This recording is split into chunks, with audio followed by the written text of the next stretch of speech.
Welcome in. It is day 64 and you're speaking to the Meeples Champion.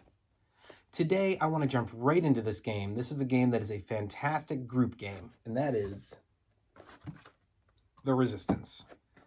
The Resistance is a futuristic game where the concept is you're playing in a, I prefer it highest count possible, but essentially you can play this from 5 to 10 players, and you're going on missions and trying to fight back in the resistance against the government.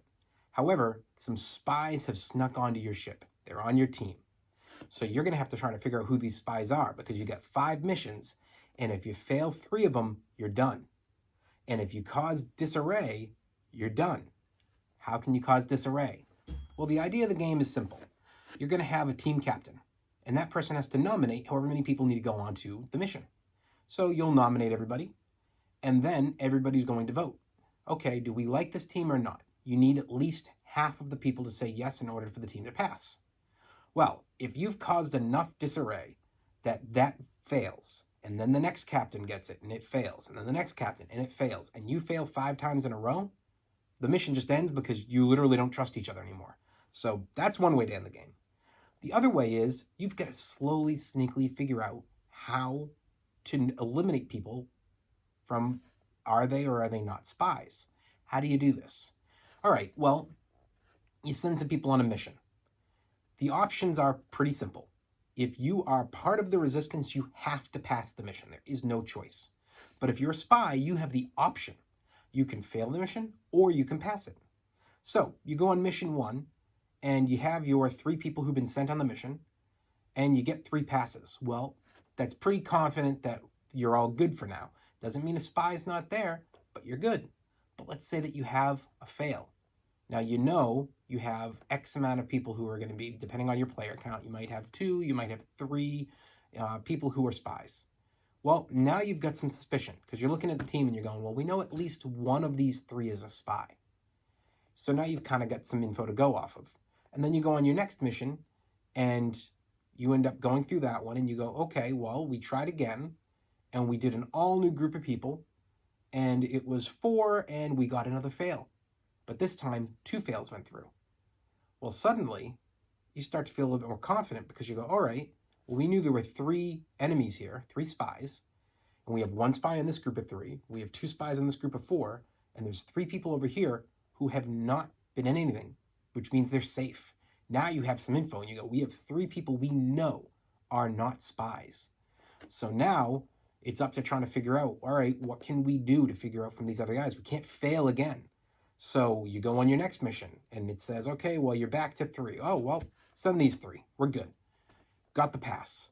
And then you go on the next one. Now it's 4 again. And you go, oh, okay, what are we going to do? Well, we have to send these 3. Who else are we going to trust? And you have to start trying to make those decisions. And you go, well, initially we weren't sure if it was more than 1 over here. But because of the 2 fails, we know that there's a 2 out of 3 chance from that original group. We'll pick one of them. Let's see if we get lucky. You take your shot, you see what happens. It's tough. Every game is a little tough. You have the obvious, like I just explained, but you also have tells. Maybe somebody, gives a look at somebody else. You have the screw-ups. You do a team of 3, and it turns out that in the first mission there are 2 spies, and the spies either don't want to get caught and they screw up and they accidentally both say yes. They pass the mission, and they didn't mean to, and now all of a sudden it's been a passed mission, and that hurts them. Or they screw up and they both fail it, and now you go, okay, well, 2 out of 3 here, so guess what? We're going to probably guess that the person who made the mission, if they put themselves on it, didn't purposely put another spy, so you're going to have a pretty quick piece of information on them. It's really cool. It does a great job on really just amping up that social deduction, but it depends on the group. I've played with my friends from my old game group, and it was an amazing hit. We played it all the time. I played with my family. We've had fun. It was not as good, but it was okay. I played with my newer group, and it was okay. And I played with my wife's family, and it was a mega fail. It didn't hit with them. They didn't quite get it. Not every group isn't going to be a complete work for. You have to find the right group for a social deduction game. So, what about our categories? Art. I think that sci-fi futuristic is not necessarily something for me, but this one sold me. I like the box. I like the design of the player mat, of the cards. It's a big thumbs up on the art. And that comes right into the components, because the components are pretty basic. You've got your cards and your player mats, which are really well built, no issue there, no wear, no tear. I've had this game for over 10 years. And then you've got your, hey, here's the guns to the people going on the mission. Here's your voting. Here's your who's the captain. And all of that is cardboard, and it's really well done. Again, it didn't tear, it hasn't broken, it's great. Thumbs up on the components. The price. This game is going to be found in Barnes & Nobles, maybe a Target, maybe a Walmart, definitely online in most game stores. And it's going to go for like 20 bucks, maybe, sometimes a little up, a little low, it depends. I think this game goes through little waves, but you're going to find it for roughly 20. I think that's perfectly fine for what you get in the box and for such a fun experience. Thumbs up on that price. Difficulty. It depends on the person. I don't think this is one that is about, are you an experienced? Are you an expert? Are you a beginner? Are you a kid? I think this is all about, are you good at lying? Are you good at figuring out if somebody else lies? Do you enjoy tense games? It's all about like sitting around this table and trying to figure things out. And for the most part, people are kind of yelling and screaming at each other because they're like, no, it wasn't me. Definitely he did it. You got to think of this and that. And so it's a different type of difficulty. You have to know that for yourself. I'm going to give it a thumbs up because I don't think this is a game that anybody should have trouble learning technically. You just have to know yourself. Replayability, this is pretty straightforward. This is going to get played repetitively. When you get this is about playing 3 or 4 times in a row, because otherwise you're not going to really get to the point where you know each other well enough to get to that next level. You might have the perfect group to play with, and that first or second game kind of stinks.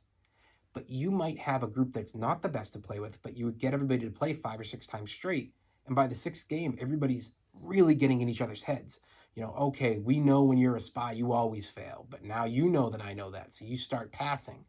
It gets interesting because you start getting next level. And I really like that about this game. And the replayability is what gets you there. So it's a thumbs up there. Your keys to victory. This kind of takes it sometimes out of your hands. If you're going to be a member of the Resistance, you have to pass. If you're going to be a member of the spies, well, you get your choice. But if you're not the captain choosing if you're there, you may not have a lot of option. You know who your fellow spies are because the beginning of the game allows you to figure out each other. But, what if it's not a fellow spy putting you on teams? There's more non-spies than spies. So the likelihood is that you're going to be constantly put in a situation of, okay, your team's not deciding who's there. So maybe none of you are on the team, or maybe some of you are. And the voting is going to follow right with that. So I'm going to give it a thumbs down on the keys to victory. Not because I don't enjoy the game, just because I don't feel like there's a lot of option there. There is an expansion, and there is also another game where it's the Resistance, but it's Avalon. You're doing medieval, and it comes with extra characters. And I think both of those give you it. But for the base, original Resistance, I do think that it's a little limiting there. And unique, well, I just said it. There's an Avalon version of this. There's a lot of social deduction games. This game's not unique. It is a great game, and it's one I highly recommend, but there's probably 5 or 6 different types of games out there that if you get one of them, you're really set. You don't need more than one. This one doesn't do anything mega advanced or additional that makes me say this has to be in the collection. I have the Avalon as well, just because I love medieval themes and I wanted a King Arthur theme in there. So I picked it up post this, and because it came with that extra piece, I felt that it made it a little different and was worth getting. But if I was told get one or the other, I would pick Avalon first because I can do this game there, or I can do this game with that extra perk. So for me, thumbs down and unique. Overall, what did I think? I think that this is a really good game. It is one that you should play, or you should play one like it, and you should try to get something like this in your collection. This one doesn't have to necessarily be it, but I think it's definitely worth getting a social deduction game into your collection and see how your family, your friends, your game group plays this kind of thing. But that's just been my opinion. I want to know you guys' opinion. So, comment down below. Let me know what you think. Is this your particular social deduction, or is there another one that you're into? Everybody has their own choices of what works for them, the theme that matches up with this kind of a game, and how it's going to run. Well, this has been day 64. We've been speaking about The Resistance, and you've been speaking to the Meeples Champion. Like, share, subscribe, and check down below in the description where I'll be adding in an Amazon link so you can try to find this game if you're interested for yourself. Until next time, talk to you tomorrow.